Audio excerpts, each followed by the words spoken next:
my symptoms were spreading. It was so baffling. I had a moment where I wanted to die.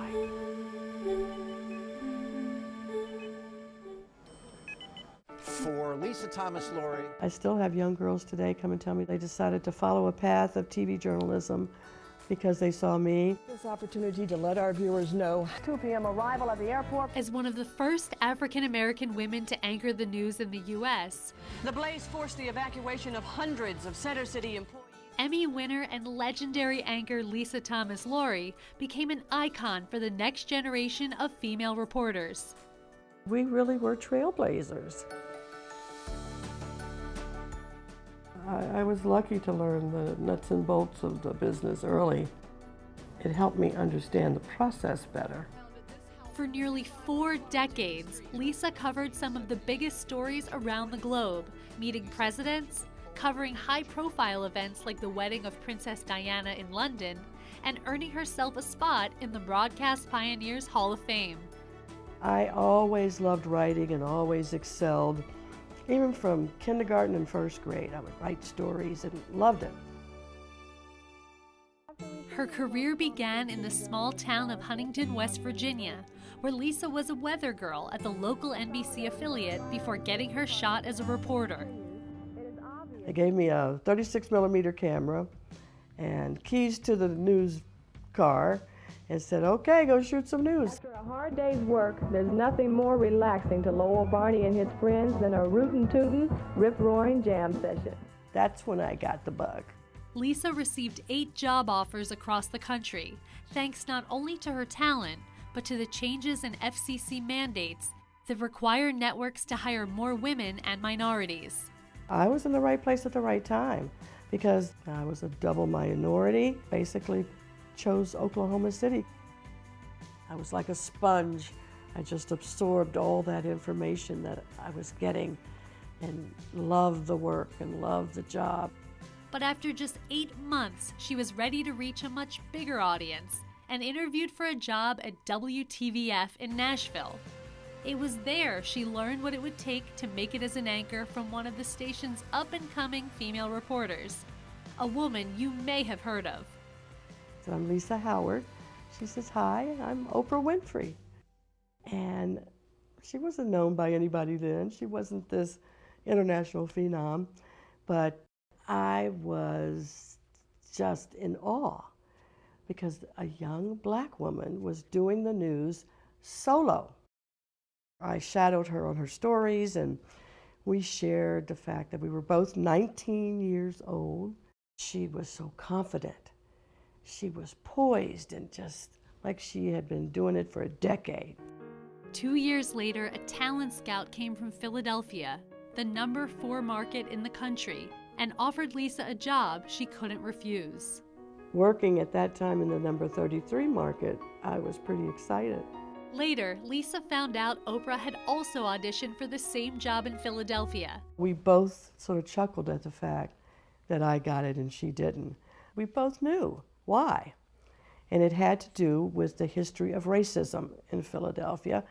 They were fearful that the viewers would resent a black person telling them the news. So I come in and I'm light-skinned, and they felt that they had a better shot of the audience accepting me because they might not know what I was or they would mistake me for Italian, and it turned out to be true.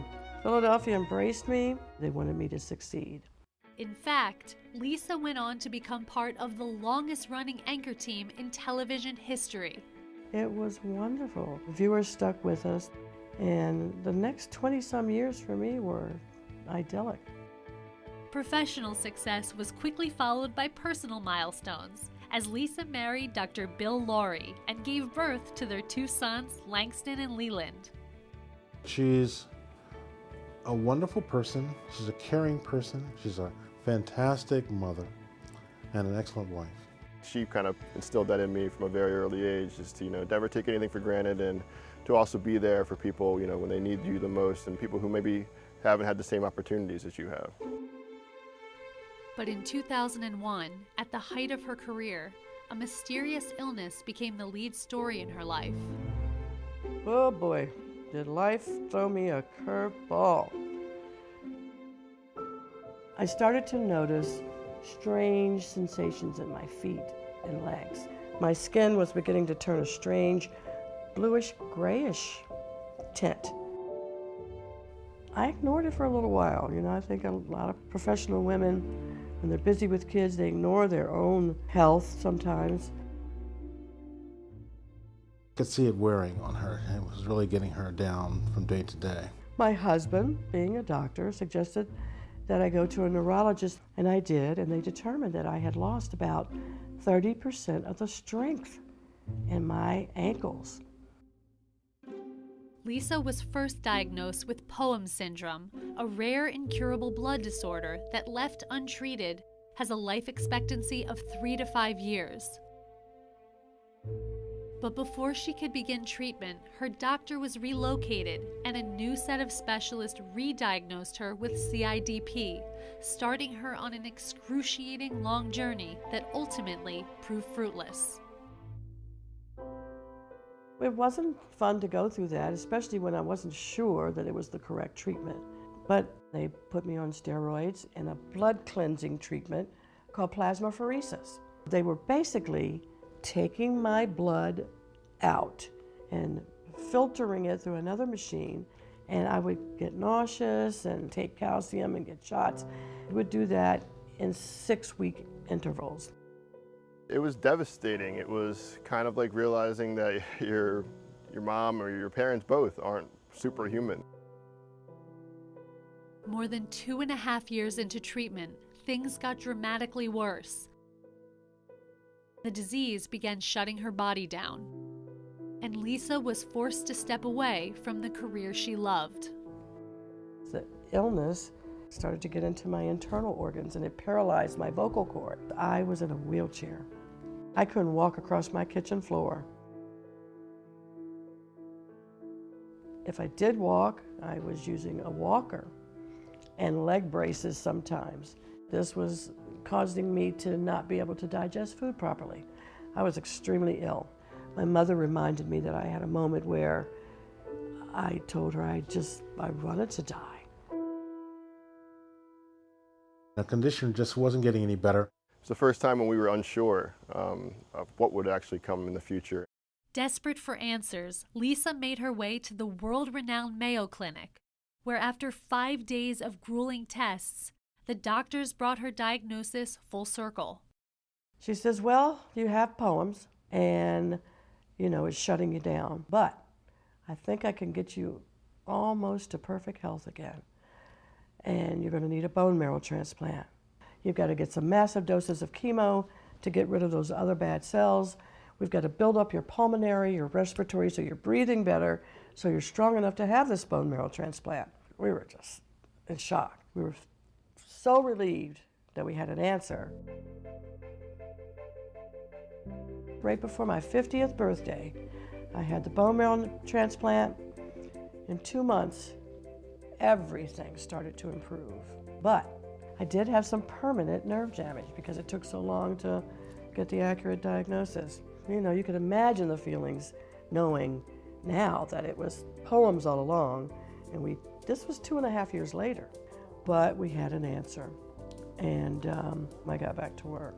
Slowly, Lisa began to regain her strength, taking on familiar roles at the station. But as things started to look up, life threw her yet another curveball. The POEMS is back. So in 2015, I had another bone marrow transplant.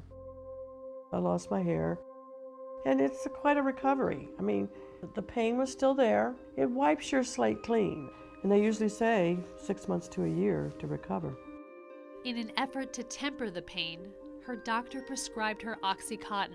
I was so focused on the fact that I was feeling better, but I neglected to ask myself, should I not be taking these pills anymore?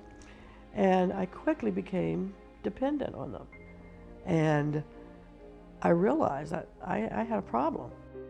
Although Lisa went into remission from POEMS, she became addicted to Oxycontin, and voluntarily enrolled in a drug dependency program. It was a real education. I was determined to be hopeful and faithful. And I just felt that if I maintained that faith and stayed strong, that things would be okay. Today, Lisa's Poems disease is in remission. And in 2016, after 38 years in television, she said an emotional goodbye to the anchor desk. Your talent and your being, and we thank you so much for everything you've done. It's been a joy.